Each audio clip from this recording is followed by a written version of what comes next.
Oh, it's a good idea. Done. Good man. Okay. Oh, yeah. No Mute sound. your phones. Left it at home. No sound. It won't matter in church, but it's going to matter here. Amen. This Captain Morgan's is delicious. Spiced root beer. Premix. It's the spice of life. Yeah, yeah. Did you bring Lake Wilcox? Yeah. Great. Awesome. I have Bud in the chiller there. And If there's anyone beer wants there blood. too. Yeah. If anyone wants something more domestic. Gotcha. All right. So let me know when you want to. I got to build it up. Kidney. Yeah, I'll move it aside. Anthony brought kidneys. I'll move the kidney aside. All right.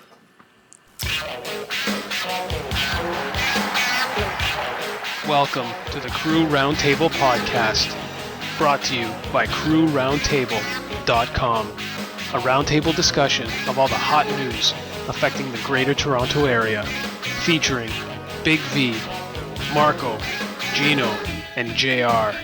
And now your host of the Crew Roundtable, the champ who runs the camp, Sal Champ.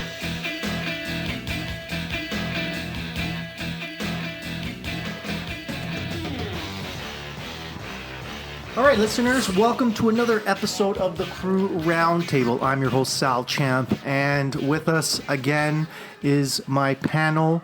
Starting from my left, Marko, welcome. Howdy do. Great. Big V, welcome. Giggity.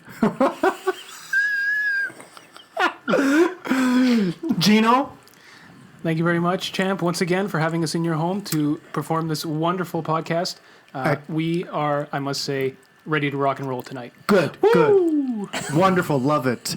JR, welcome. Welcome, champ. I am ready to debate. Awesome. And we have a special guest panelist here on the show today. She actually suggested the topic and wanted to take it a step further and participate in the discussion. We have here Enza. Welcome, Enza. Hi, great to be here. Welcome. Hello. Great. Okay, so the topic here is the G.T.A. housing prices and the skyrocketing housing market here. Very expensive to get into it. Well, I mean, if you wanted to get a detached home in the area, right? Never mind detached. Actually, Semi-detached or semi-town. Or a town. I passed by a town today under construction on, what is it, Rutherford and just northeast of Bathurst. They basically tore down sections where there used to be like 3 or 4 family homes. They were detached. The lots were like maybe 60 by 120 on the south, and now they're just building all of these group townhomes on the south side of Rutherford, and it was ridiculous. I passed by the sign, and these townhouses are literally like the width of 2 garage doors. Like a double car garage. And what was the price? Oh, the starting price was $700,000 for like under 1,000 square feet. Under 1,000. Under 1,000 square feet. There's Starting a 700s. reckoning a coming, and I cannot wait. Well, there you go. There's a reckoning Thank you, coming. Big V, for opening it up. Gino? So before we do get started, I want to let everyone know that this topic did come to us through our Twitter suggestion. So you can follow us at Crew Roundtable, and you can use the hashtag AskTheCrew. Everything that we discuss on the show, of course, is available on our website, CrewRoundtable.com. So we are going to be discussing the housing market in the GTA, specifically as it relates to first-time home buyers. That's why we have our special guest here tonight, Enza. And then after we discuss that, we are going to go through our recommendations, because everyone around this table currently, except for Enza, does currently own their own home in the Greater Toronto Area. So we're going to go through what suggestions we can give you as a first-time home buyer to try and ease your transition into the housing market.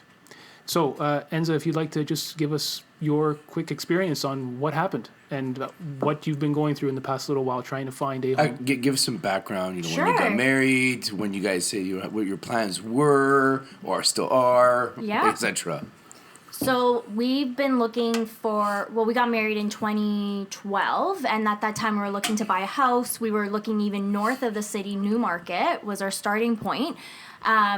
We wouldn't go further than that because, traveling and work and all that, it just didn't fit our pockets. You'd be wasting more money in traveling.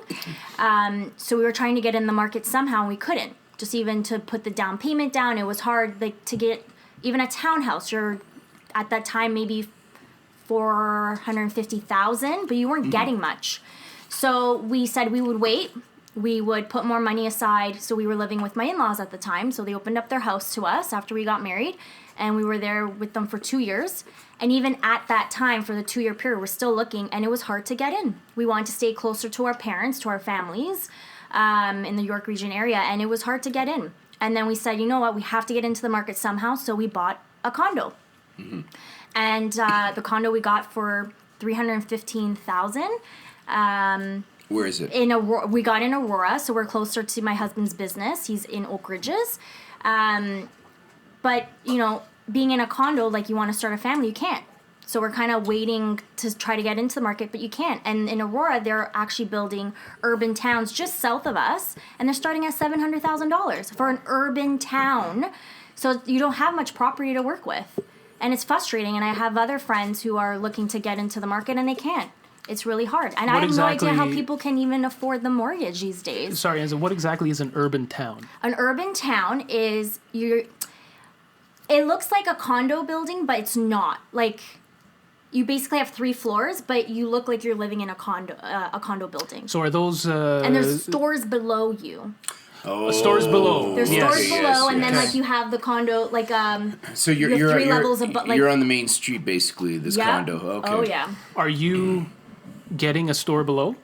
Our unit, like our building that I'm currently in, is a condo building, and there are stores below us. No. What I mean He's is, asking, are you on the second floor? No, what I'm asking is, This do building you that- own a business on the first floor? Myself? Yes. No. No, why Okay, would she so- own a business? Well, no, because some people, they live in the building where they work.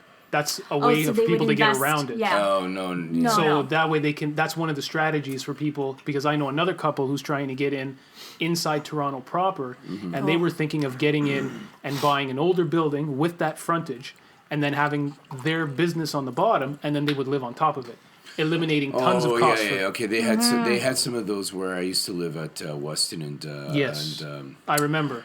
just where the it's the cross towns where the Nobel Farms used to be. They actually have they have townhouses along Oak Street, where the actual bottom floor facing the street is commercial or whatever you want to have it. Some of them are convenience stores. Some of them are like hairdressing salons or whatever. And literally directly above the next 2 floors is the actual townhouse with access from behind. So yeah, okay. I think that's a similar concept of what you're trying to... And it's good that you bring up the city of Toronto proper, because that is a giant ball of shit that I want to talk about. I have issues with the way that they handle many, many things, and I'm happy I don't live in that city. But for first-time home buyers, they're giving them a particularly hard screw job, and I want to make everybody aware of that before they start looking in the city proper. So Enza, are you looking to move into the city of Toronto? No. Or are you looking to stay where you are? We want to stay where we are. Ideally, if I can get anything right now, I'd probably stay in Oak Ridges or the town of Richmond Hill. Like, this is where I want to be. You can't touch Richmond Hill. Okay. Yes, because I moved out of Richmond Hill, and I know that I couldn't move back in. And at this point in time, I couldn't even buy my own house if I wanted to. Yeah. I can't even buy the house that I'm living in right now if I wanted to. That's what I just Never said. mind another one. Did I not just say that? No, you said you couldn't afford to come back in Richmond Hill. And I couldn't afford to buy my house that I'm in right now. Really? Right. It's not even over there. All right, No. let me See, interject here I by think saying we- I think we all fall saying in that that there category. are some points here, and you guys are very close to losing points for bickering with each other. So let's stay on topic, please. May I continue? We'll drop him later. You may. Thank you very much, sir. So let's throw some more facts and figures out there for everyone to mull over, and especially to have Enza comment on them. There is something out right now that's happened in October of 2016. The lending rules have changed federally. And I see Enza nodding her head, so I'll give everyone the base of this. In case you're not aware, It's not enough now to have money to buy a house that you want. So you, as a first-time buyer now, have to qualify for a arbitrarily high interest rate when you go to purchase your house. So before, if you qualified to purchase your house for whatever the interest rate was being offered from the bank, you were good to go, you were pre-approved, you could go out and go shopping. Now they offer a stress test. Stress test, exactly. So you have to qualify to get your mortgage at the 5-year Bank of Canada fixed mortgage rate. That can be twice as high as, say, a 3-year variable rate that's being offered at the banks from traditional lenders. That is a huge change. I personally know people who have lost houses because of this, and they are priced out of the area that they are already living and renting in. So those first-time home buyers, they're now screwed beyond belief. There's no way that they've had their entire lives affected by having to qualify under this, as Big V said, stress test. Okay? And we're seeing the effects now because those pre-approvals that were out in October, they're all starting to fizzle out. Everyone who was not able to find a house, they are now having to go back and get reapproved to take their 90-day pre-approved mortgage number out to the marketplace, and they are starting to feel the pinch now. And of course, that was done to try and cool off the housing market here in Ontario. Minus 25 points for JR. Oh, thank goodness. You're the one who told us to mute our phones. Here's the alarm. The alarm. JR just told us to mute our phones, and his phone just went off. That's a party foul. Okay, cuts. So hold on a second, Gino. So this stress test, Yes. you said, sorry, in case the interest rate goes up, they want to know if you can maintain the Correct. payments. They're trying to stop people from becoming house poor and taking on too much debt. Yeah. Because I think there was also an article in the paper recently saying that for every dollar of disposable income, Canadians owe $1.67, Right. $1.66 Okay. or something like that. 67, 68, something like that. So people can see that there's a lot of levers going here in the economy. We have people who are taking on too much debt. Yep. We have people who are going into debt to finance their home, which many people now see as an investment. They don't see it as a place to live and raise their family. This is my investment, this is my nest egg, right? So they're trying to curb that.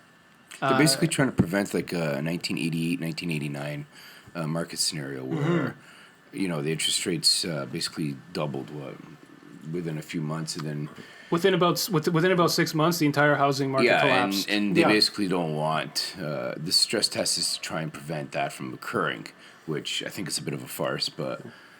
Well, isn't ahead. that the rumor? The rumor is that interest rates have to go up. Like they just have to. They cannot sustainably stay at this low. Money borrowing is super cheap. Yeah. Now, just to Wait a second. Whoa. Why are you saying they cannot stay this low? because it's not sustainable Sustainable for who? for housing prices. It's just ridiculously low. I mean, the cheaper it is, the longer it stays cheap to borrow money, the more this is going to exacerbate. The cost of housing does not influence the interest rate. No, but the amount of the interest rate affects the cost of the housing. And for it to stay this low any longer is going to continue to But the interest drive rate, the up. interest rate is set by the government. That's not what's driving the prices of the houses up. A lot of There's a whole other factor that's driving that. In No. the beginning of the low interest rate, that's exactly the beginning. what We've caused had it. 15 years Yeah, of low beginning interest rates. went by a long time We've ago. had 15 years of essentially zero interest with the interest rates the way that they've been. Actually, more. It's been more than 15 It's years. cheap money. When I first It's bought the cheap house, money. People are it was people already are borrowed up back to down their in Telco. hilts, The Yeah. houses were still and cheap. they're not taking a bath on it. The problem is not the people who bought it. This is kind of proving my point though. It's been going on for 15 years. The houses that were bought at the beginning of the cheap market, at the cheap prices, were the initial drive up of the prices, because no price was too high, because I can borrow at next to nothing. 10 years later, a lot of these houses are now coming back on the market, and they're not going to take a hit on it. they want to make some money. Like Gino said, this is their nest egg. They got to come out with cash in their pocket. So they tag on $50,000, $100,000. Well, money's still cheap, and then and the cycle happens again. I take issue with that, as I do with most things you say, because I'm right. No, it's because you're incredibly wrong on so many things. Also, these arguments wouldn't last for an hour if you didn't. The people who are selling their house, they don't set the price for their house. Is people willing to buy The them? market sets the price for the house. If a house is priced well, it will sell in the first 3 days. It will sell without even a showing. You can no. Okay, you don't get to say my house is worth X and I'm only selling for this. Quite the opposite. You can put the No, you house. can't. You can list your house for whatever you want. Exactly. Whether it will sell, you're right. But Which means that- it's a seller's market. It's been a seller's market for years. Correct. You can therefore you can ask for whatever you want. You can. I'm not arguing that. And, You're the saying, thing is, they're getting it because it's cheap to borrow money. No, it isn't necessarily cheap to borrow money. It's the foreign investment where It's a money combination of outside is apparently means even less to domestic than it does domestically. The people that live here. That's one of the reasons why the prices have been going up. It's because it isn't the people here that necessarily have the money or see the money as being more expendable. It's outside. It's people bringing their money nowadays. in outside. It's And it's not even nowadays. It's been like more than 5 years now. This has been occurring. and the person who's Plus being 30 affected points, the big V, most very is good. us. the person who's being the person who's being affected the most. We don't care because we're in the game. Oh yes, I understand Right? that. The person who's affected it's the most is Enza Enza. and generation before her Because- that are getting royally screwed over. Because those people who are coming in, the foreign money that's coming in is driving up the price at the bottom of the market. Oh, It's yeah. driving up the price of those individual units, those condominiums. And then if you have those individual condominium units that are somehow It's literally driving anything Getting that's up- no, worth hold on. buying from someone who's outside of the country. Isn't necessarily the huge, big houses or just Exactly, the the condos. It's pressure- literally anything, and specifically more the location that's attracting these outside buyers. Because it's the domestic real estate agents that are selling it to them. It's not like they're just coming over. Oh, I'll pick this, I'll pick that out of the blue. It's domestic real estate agents that are helping these outside buyers get what is more profitable for them, regardless of what the type of house is. the pressure is coming from the bottom of the market and it's pushing everything else up. It's not people coming in and buying those $2-3 million homes at the top of the market. Those are always going to be $2-3 million homes. It's when you're coming in and you're saying, I've got your entry level unit that keeps jumping up and up and up. And that I agree with JR on, because that keeps going up, up and up. And then it's a straight comparison because it's an open market. Any real estate agent can tell you what any home sold for anywhere in Ontario, right? So you find out that the one bedroom storefront condominium or whatever sold for X. Well, you know what? I've got a 2-bedroom. I've got a 3-bedroom end unit townhouse. I've got a semi-detached house. So you start adding on premium at every single step, and the market goes up. Money is cheap, yes, and I also agree with you that we are now going into an expansion period here in the Greater Toronto area, because all the foreign investment that was going to Vancouver is now coming here.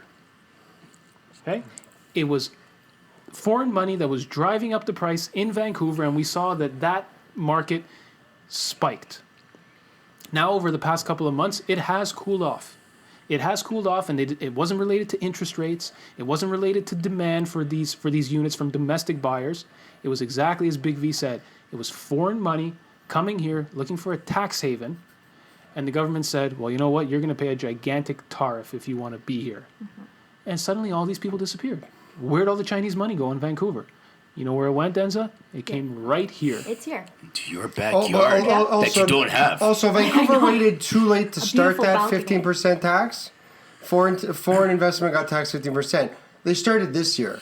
It's not going to make a dent in the prices of the houses, Sorry, it's not going to make a dent in the prices of... of the Vancouver houses. They're going to cruise horizontally because they just started that tariff now. and it's too late. The housing prices are already inflated by that point. For this year, but you agree that it's not inflating anymore. It'll stop it, but it doesn't make that's not going to explain to the Enzas of Vancouver. It might not make everything suddenly affordable, and there will be no crash. Now, I agree with you. Yeah. Yes. Now, to our American listeners who don't really understand how this is a big problem, a lot of the rules were implemented after the housing crash in the U.S. And secondly, what we have insured and uninsured mortgages. If you can put down a minimum of 25% deposit on the down payment, on a house, the mortgage will be loaned to you without insurance. The American government, the Canadian government arm called the CCMC. JR, is that 25 or 20? It's 20. It's 20 now. It's 25 now. It either is or it's going to be. I one believe of it's the still two. 20. No, I think it's still 20. Then it's 20. Not like anybody can afford that anyways. If you can put down 20% or more on your mortgage, you get your mortgage insurance free. However, if you cannot put down 20%, you're considered a high risk loan, and that's when the government comes in and puts a 1.5% charge on your mortgage. That's paid up front in the beginning, and it gets rolled in as part of your mortgage. And it's not to protect you, correct? No. Well, it protects protect? the loans. It That's protects right. it does protect the bank. It does. Without that mortgage, people not putting 20% wouldn't get a mortgage at all. Don't fool yourself that this is some sort of big bank thing. If there was no protection on people who were on that end of the market, you would get zero mortgage. 20% would be the minimum with no wiggle room downwards. So don't start saying that it's to protect the banks. Because if you can't afford 20%, I would say you can only put 5% down. That's huge. That's a huge mortgage, and the risk of default is big. Well, it depends on how you define affordability. And their response to that risk would be, go fuck yourself. Go live in a refrigerator box. Okay. That's That's their Plus response. 50 points for JR. Thank you. However, Let's remember, the sad thing is the banks will actually still give out the loan. Of course, even if you only have 5%. Plus Plus 75 points for Big V. This is what happened in the States: is that all the rules got quashed, and then you could get a they had rules mortgage to begin for with? 95 or zero down. You could get a mortgage for. In Are the you States. familiar with the term ninja loans?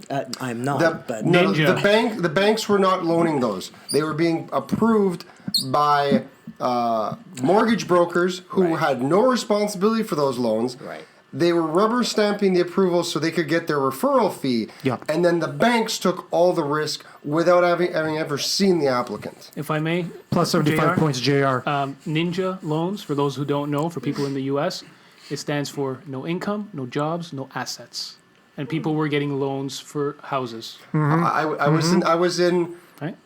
San Antonio. Plus 75 back points in, for Gino. back in 2007. I can verify that. I was reading an article.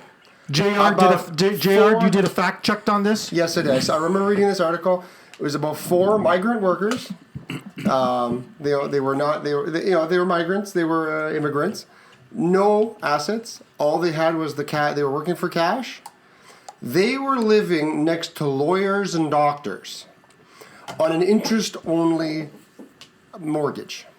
That for some reason they were getting the mortgage broker to float half of it. It was being subsidized by the mortgage broker. I don't understand how they got this until at one point the mortgage broker said, "Fuck this, we're not subsidized anymore. We're losing our shirts." And then they almost immediately two of the couple. There's 2 couples. One couple fucked off. The second, we can swear now.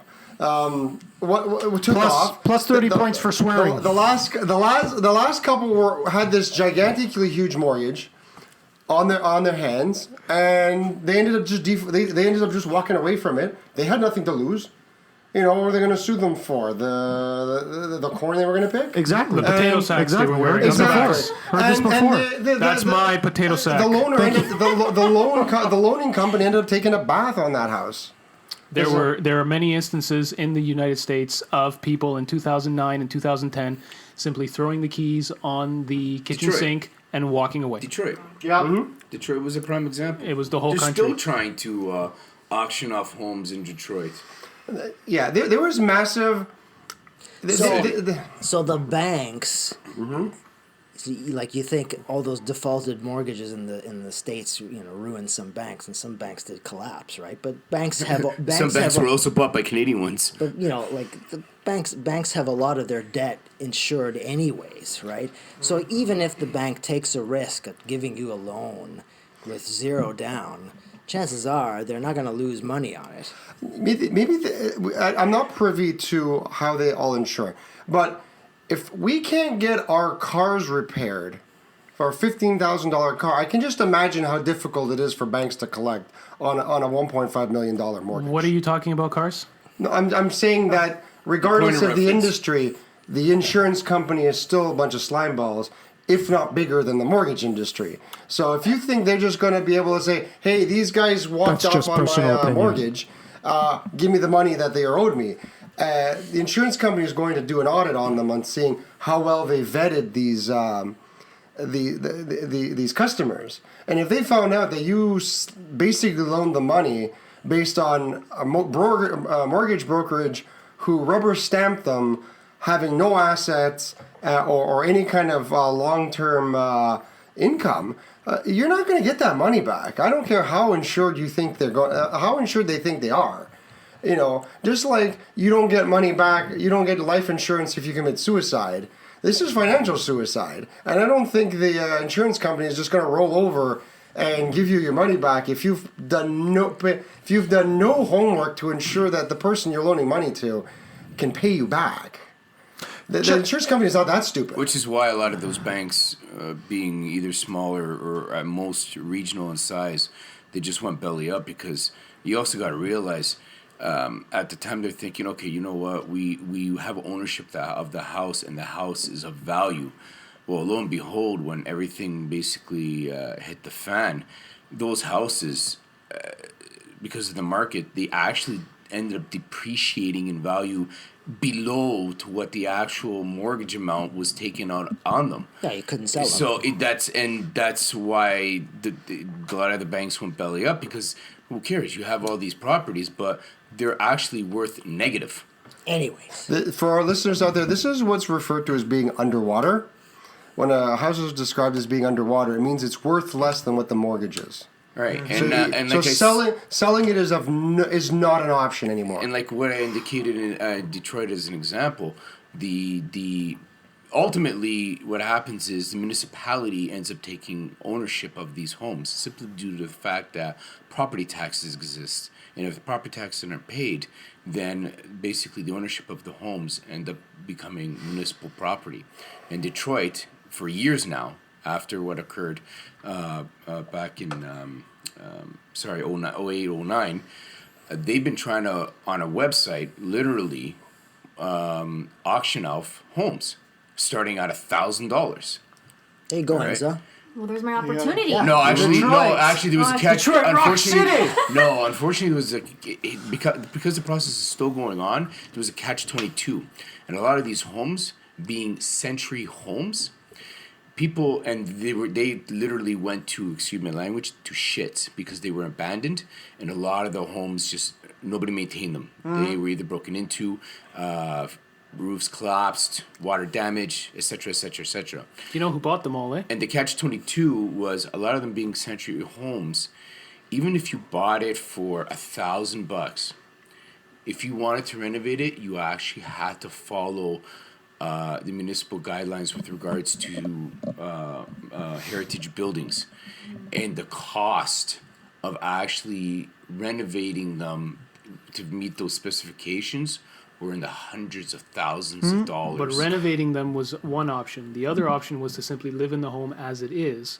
And the people who bought... But they weren't livable. That was the people, problem. A lot of them. The people who bought all those homes were artists, struggling artists, because it was ridiculously cheap. Detroit, 20, 25 years, is going to turn into a center of culture and ideas in the United States. They are going to become... They're going to transform that city. They've started doing some pretty amazing things, such as inner city farming, to try and reclaim some of the land that was destroyed by the auto industry there. Or the fires.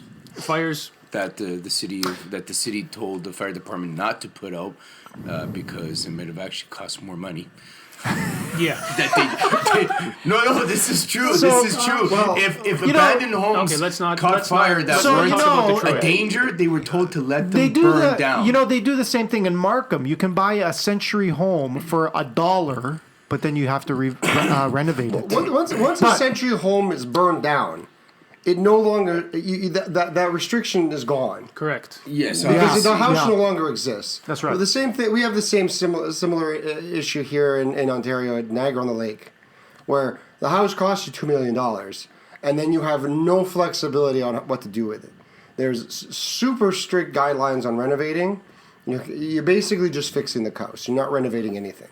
Can I bring this back to another different. The people unfair? actually want to go live. Go ahead. Niagara Go Lake. ahead, Gino. Go ahead. So I want to bring this back to Toronto because it's another unfair item that I want to get Enza's opinion on.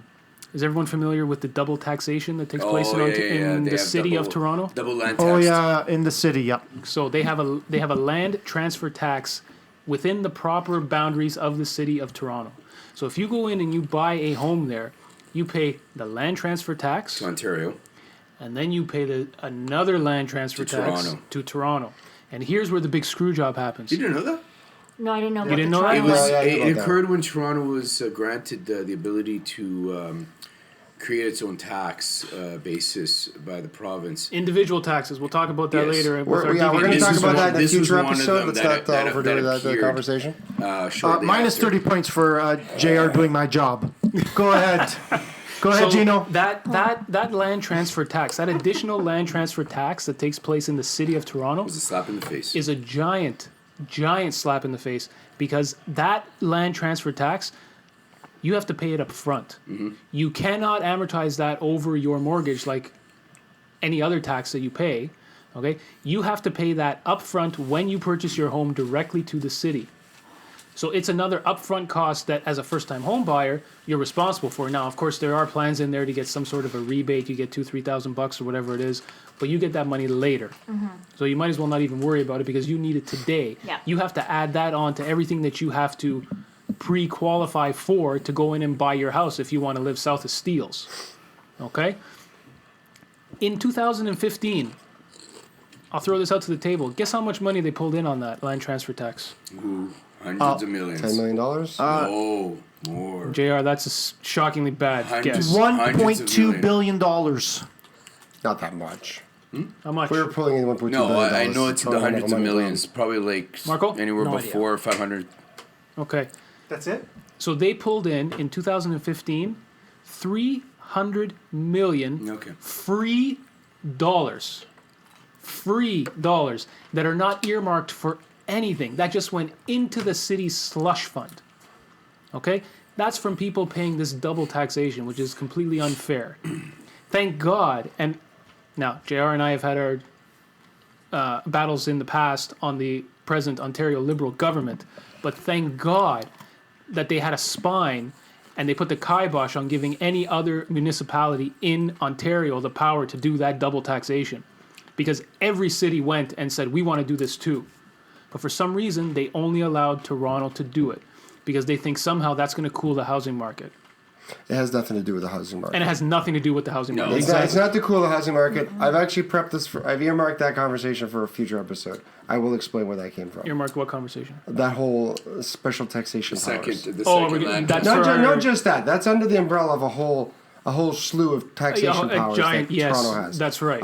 And that's far-reaching. We'll discuss that in a future Okay. one. So Enza, you did not know about that, I did not know about that. and so what are your thoughts on that? How do you I don't think feel Enzo about was that? ever planning to go south of Well, no, Steeles. and that's why too, right? I wasn't planning on going south of Steeles. I don't.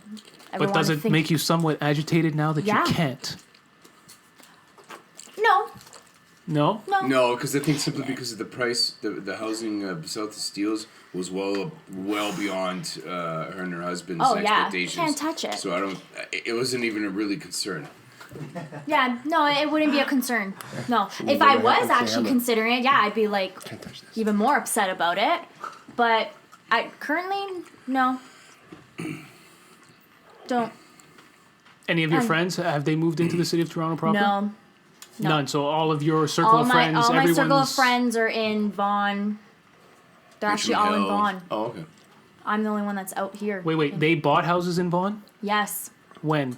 Oh, One of my girlfriends bought we're gonna conclude. last year. Oh, really? Last year. She was lucky because her husband had previously had property. Oh, okay. That was my scenario. Yep. So he had property, sold it. They took that money, helped to pay for the down payment. Mm-hmm. So complete different situation. Myself and my husband never had prior property that we can use that money to start a nest egg, like to buy a property together. Right. So that's the dilemma here, like trying to get that down payment, that 20% on a $700,000 home. That you just have to have liquid. That's the crappy part. Yeah. Well, okay, she doesn't necessarily need the 20%. It's just it would be more financially Well, you wouldn't helpful. have to pay that tax. Exact. Right? The insurance insurance mortgage. See, and this is odd because there are other people out there in the market right now who are buying houses with no money.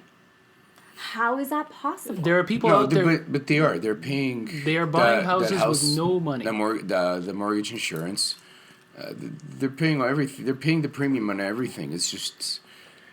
They're putting themselves in a very, bad very situation. risky Very scenario. Yeah. risky. It's basically it's not our generation. You should be Like the generation Enza, at this table, people who are doing that is not represented here.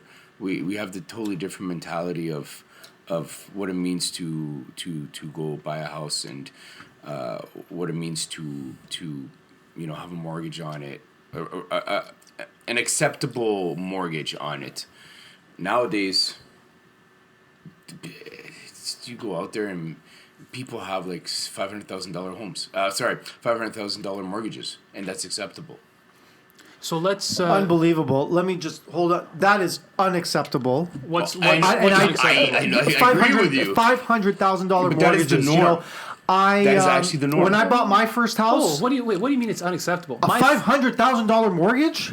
My first mortgage was over $300,000. That's Still just over That was 300,000. that was 500,000. That was over 300,000 8 years ago. Okay, Breeze. You do the math and bring it forward. We're not that far. Breeze, mine 3-4 years ago was 250. It's not far off. Those are acceptable numbers. Mm-hmm. But when you have someone going out there that had double my mortgage. But what's the value of the house? If you have a $500,000 mortgage on a $2 million property, who cares? I understand that, but regardless of the value of the property, we're more concerned of what the value of the mortgage is because that's what you're paying interest on. Okay, and personally, I at a $250,000 mortgage monthly was putting in just over $1,000. Okay, and I'm at 2.7%. You've got somebody with $500,000 mortgage at 2.7%. That's $2,100 a month in mortgage.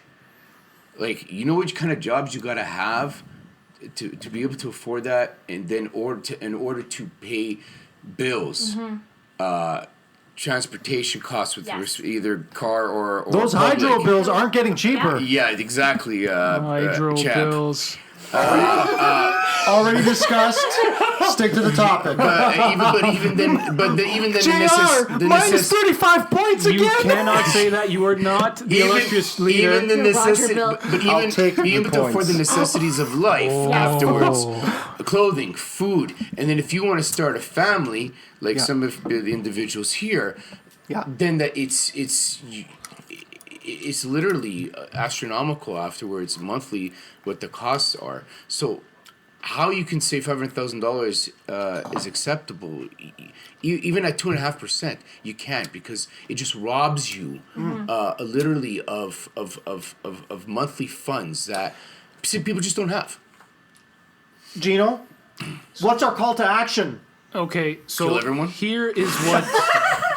Wow. What's that? Kill everyone? I don't know. How does that help? Well, everyone except me. I mean, well, okay, hold on. Kill the foreign investors. Oh, okay, there we go. I got cheers on that one. Kill the foreign investors. I don't know if I should award points for that.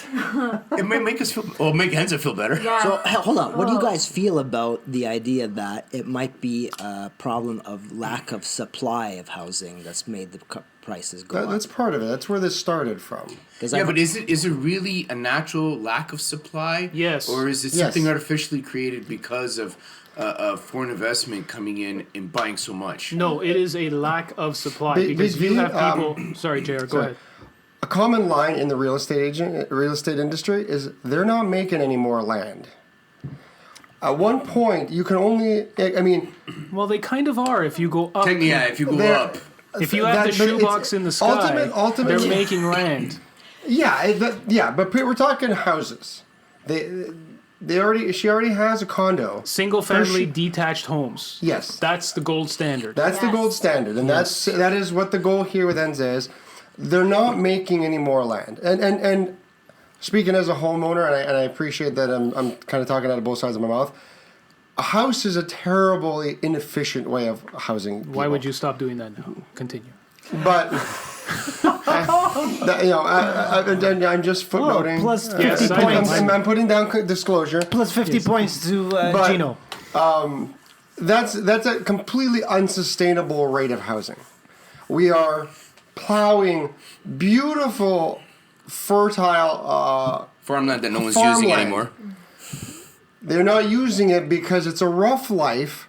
And if a farmer can turn around and make $500 million off of it, fuck, why would you get up at 4 o'clock in the morning and whip a horse around the goddamn field when you could live in the lap of luxury? I need some You know- volume control, Whoa, JR. easy, Minus easy. 15 You know, points. and Volume on top control. of It the fact isn't, that- it isn't necessarily the fact that the life is hard. It's the fact that we can get all our produce either more efficiently now from fewer farms or from basically anywhere else in the world that ends up being cheaper than actually still making it here.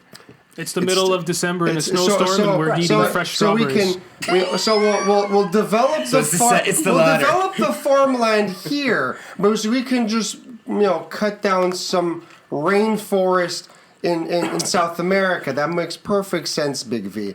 The problem Let's stay is on topic here. it's perfectly on go. topic with Oh! Big V's comments. Oh, all right. Oh, challenge points. Challenge points. Plus 25. So it is on topic, right? We're plowing valuable green farmland. we are. This is true. Into single dwelling homes.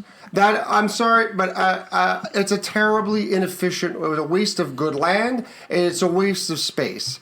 And that's what's referred to as urban crawl. Are you saying that Enza is fated to not have a home then? That's exactly what I'm saying. I'm sorry. Yeah. You're kind of SOL, Enza.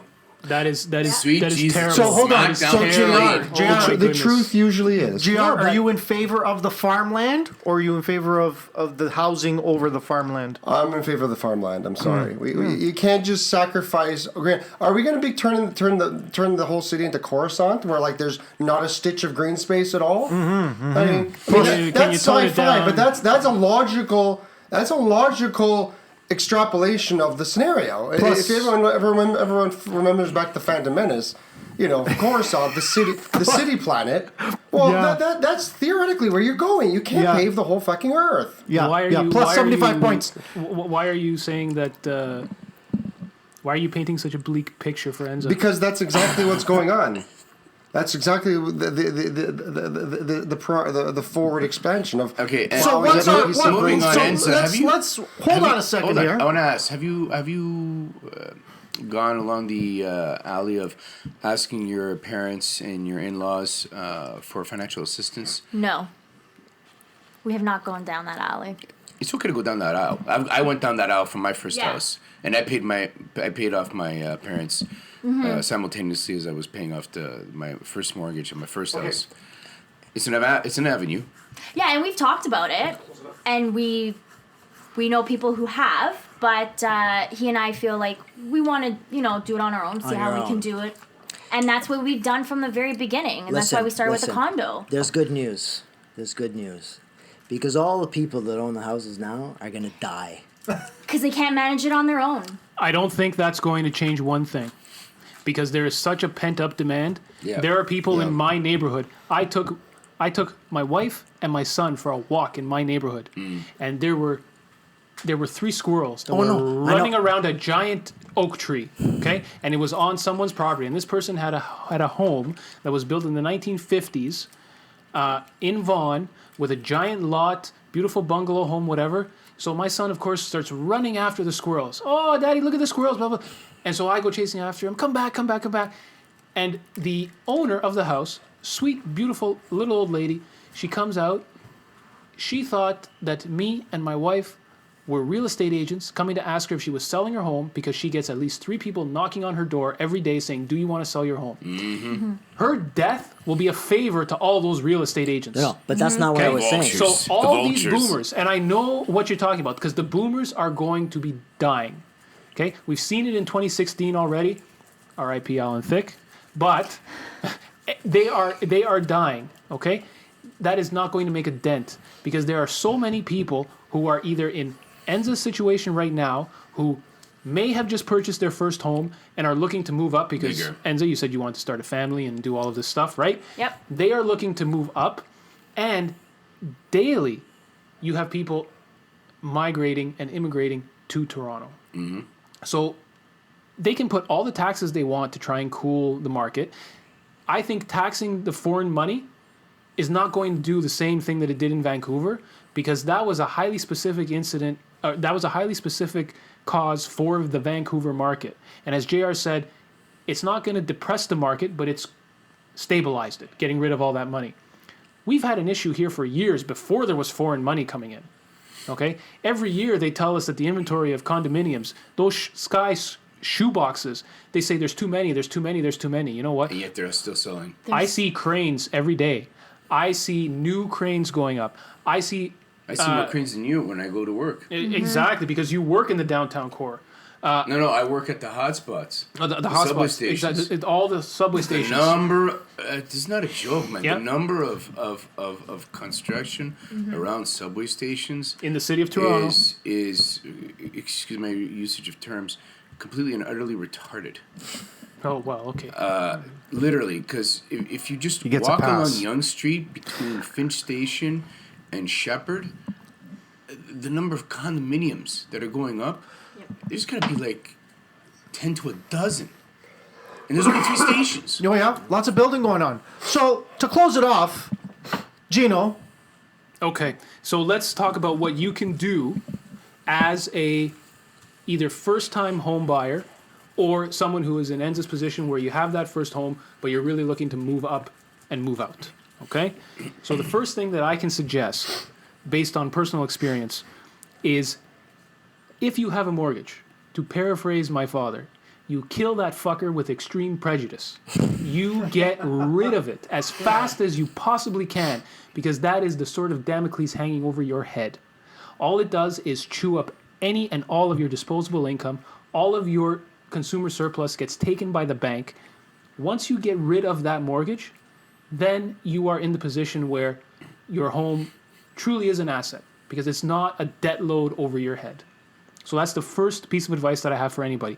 Big V was saying that he couldn't understand people putting $2,100 or whatever to their mortgage. I did that for the years that I had a mortgage. I put $2,300 a month. I accelerated all of my payments every single month. Okay, no. I'm when I was saying $2,100, that was the basic. That was the minimum amount. Okay, sorry. I know what you did. I know you don't have a mortgage anymore, and I know how you did it. But what I'm trying to say is the $2,100 a month was basically the minimum. Okay, sorry. That I people thought you were paying for their $500,000 mortgage at my interest rate. Okay, I thought you were talking about just no accelerations, no just slapping down and bringing down the principal. That was the minimum amount. Okay. So I do apologize for that. I misunderstood. The second strategy that I have for people in the market is buying for your current lifestyle to get in the game. So Enza, I do applaud you for going and purchasing something and getting in the market, because once you're in, all this talk about interest rates, foreign investment, all this kind of stuff, it kind of falls by the wayside because everyone is affected the same, pretty much.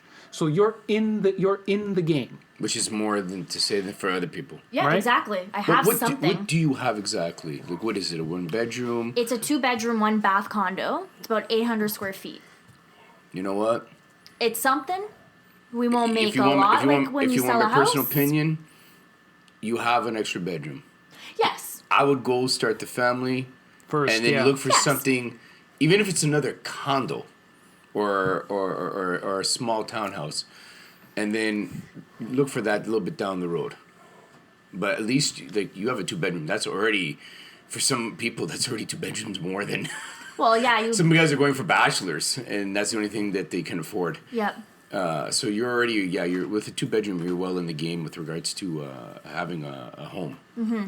The other suggestion that I have for new or first time home buyers is you, Enza, did something smart where you're trying to live close to where you work. Okay? People Mike is. who... Well, Mike is. I have to commute downtown. Okay, you have... Okay, at least half. Sorry, but one of you... But yeah, for him One it's of a you. priority. Okay? I would encourage people to try and get rid of a vehicle. Especially when you're living in the greater Toronto area. If you live in the 905 region, like most of the people around this table, It's kind of harder. unfortunately, there's no such thing as public transit up here. You need a vehicle to get where you need to get. Okay? Myself, personally, we're very lucky because I'm in the same situation that you're in, where wife works downtown. Unfortunately, or fortunately, we live within walking distance of a GO train. So I have the luxury of having a vehicle stay in the garage for 5 days a week, and we can take out a second vehicle on the weekend. But my neighbors who are in the exact same situation, both of them work downtown. They both get on the go in the morning. They sold both of their cars and just purchased one large vehicle for the family. If you can get rid of a vehicle, the amount of money you save is ridiculous. And you plow that right into your mortgage.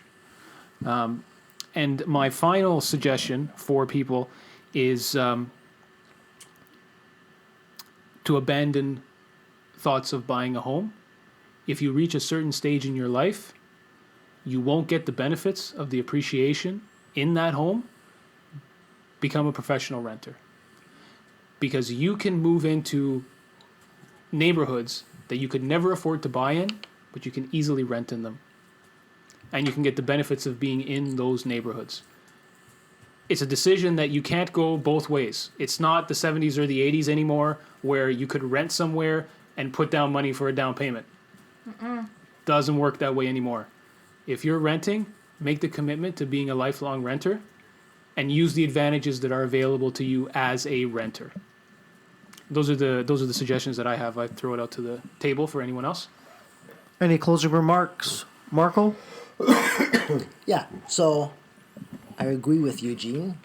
Renting, not so bad. I think Canadians have Artificial premium on buying. the highest rate of home ownership in the Western world, probably globally very close to the highest rate. And maybe that's not sustainable, like Benny was saying, culturally. It doesn't make sense that everyone can have a detached home in the suburbs. Doesn't make sense. And what else? What I was trying to say earlier was that, and this is a bit morose, but when our parents die, we're all going to come into some money that we can use as a down payment. And that's Sadly true. enough. And Sadly that's enough. true. It's true. Or Right. downsize, sell. We don't need the down payments. Or For us, it's not going to be a down payment. unfortunately, where Mark is going on this, though, it all depends on how old your parents are, because you might be waiting a good long while. Well, no, but that capital is locked up. Yeah. Yeah, and exactly. that It's capital there. is gonna be yours. He's right. Yeah. He's right. So, you just might have kids that are already So you teenagers by can the just time that bide your happens. time until then and do some calculations. Figure out how much you're gonna get, when you're gonna get it. Roughly. Our kids may get an artificial boost That's right. from the grandparents' house to go out and buy a home. That's right. Yes. But true. we didn't get that boost. No, we No. didn't. Nobody sitting around this No. table got that boost. But we were lucky enough to get into the market while it At was a still good time, yeah. not Yeah. unreasonable, Double timing. right? Big V, close it off. His Honestly, remarks. Enza, His I remarks. think Oh my you're- God. I think you're okay. The fact that you said you had a 2-bedroom condo, I think you and your husband, you're already well into the game. Like if you told me you had a bachelor, then I'd be like, okay, yeah, you gotta. If you want to start a family, you gotta do something. Yeah. But I think you guys are actually in the position to you don't have to wait. You can at least, go for the one kid so far. If you want to try the second kid, then that would be a time where you'd consider, okay, we got to find something that has more than 2 bedrooms, something with more space. But I think you guys are okay for a good while. So, but you know what? Don't give up. Don't just like Bree said. Try and pay off that mortgage if you still have one on that condo, and that way it's one less thing to worry about, and you could concentrate on moving up to something bigger if you can or if you need to. Gino? So the last thing that I want to say again, I want to echo what Big V said. There's no reason to get discouraged because when you don't like the game, maybe you can change the rules.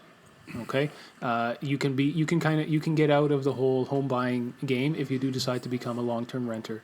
There's pluses and minuses with both, and you can try and find out what the balance is between renting and buying. No one can give you a proper calculation because you're dealing with a lifetime of aggregate numbers, and you never know what's going to happen. So you just pick what's best for you in the short term and run with it. Thank you, Gino. JR? I just want to build off the comment that Anthony made. Part of what this one of the factors in the problem is the increasing population in Toronto, and maybe having 2 and 3 kids is a luxury that we have to start re-examining, and it's become more myth than practical. Maybe 1 child is enough. Or maybe you don't want to have kids. That's fine. If you people out there have friends that don't want kids, shake their hand and say thank you. You're not making the problem worse.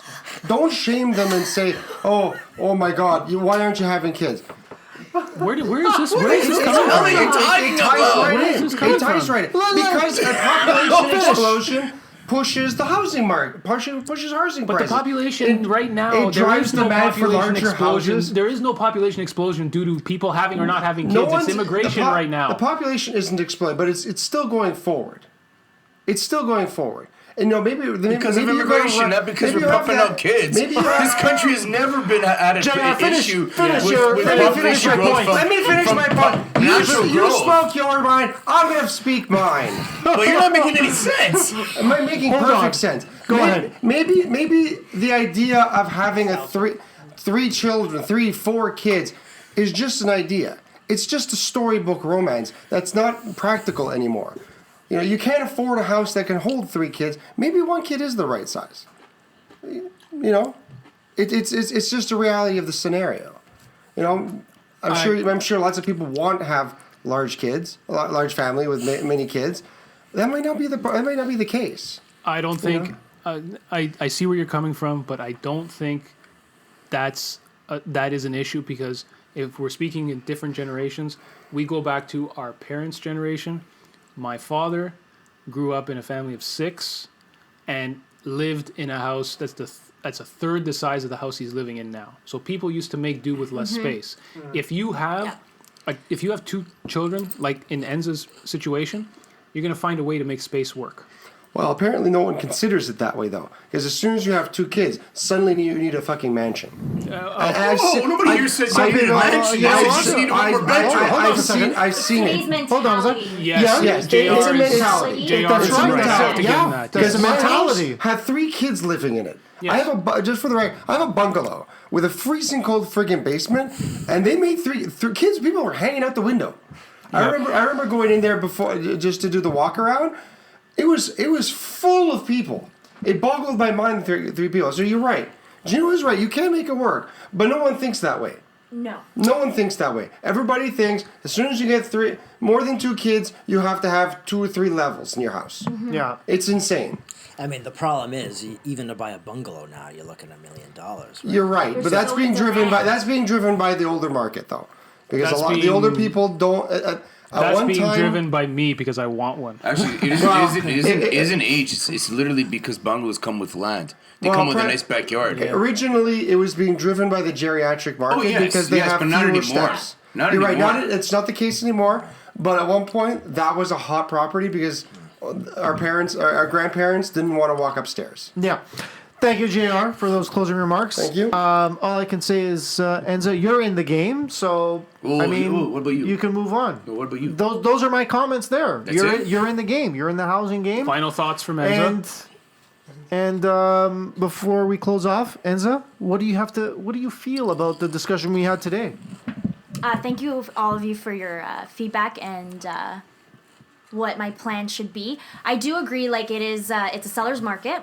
I definitely agree with that. It's also demand. There's too many buyers and not enough houses out there.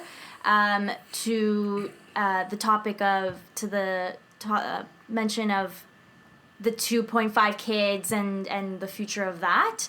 Our parents' generation, they made it work. And I think now they're spoiled. They have lived in the luxury of living in a 2-3 story home that they don't know how to make that work.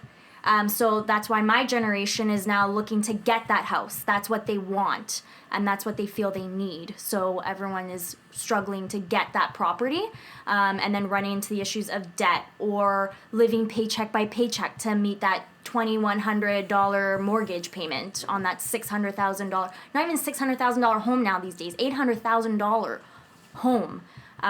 So a lot of feedback and thoughts. And you are comfortable with JR having dominion over your reproductive rights? I didn't have no dominion. I was simply suggesting make a realistic decision. Strongly suggesting. Sounds like China. Yeah, exactly. Suddenly I'm General Tao. Yes, we have General Tao. But funny, you have a bag with the colonel on it. Anyways, I want to thank my panelists here, Marko, Big V, Gino, JR, and our special guest, Enza, on a great episode we had here on the G.T.A. housing market. We're going to close it off. Thank you for joining us. Thank you for listening. Visit our website, crewradio.com. If you have a topic, please tweet us at crewradio, #AskTheCrew. And big announcement, Big V is now on Twitter, so you can tweet him at I'm the real Big V on Twitter. So ask him any questions you want. Giggity. I'm not even going to go through that roll call. Thank you, everyone, for joining us. Am I missing anything? Nope. You're good to go. All right, we'll close it up. Thank you for listening. Catch us on iTunes. Catch us on the Google Play? The Google Play. Google Play? Stitcher Radio. Stitcher Radio. Everywhere you get your podcasts, And you find us. We've just been added to the TuneIn app. So you can that has live radio and podcasts, and you can find us there I'd too. be excited if I knew what you're talking about. Don't worry, tune in the TuneIn app at tunein.com. Thank you for joining us. We're going to see you next week. Ciao for now.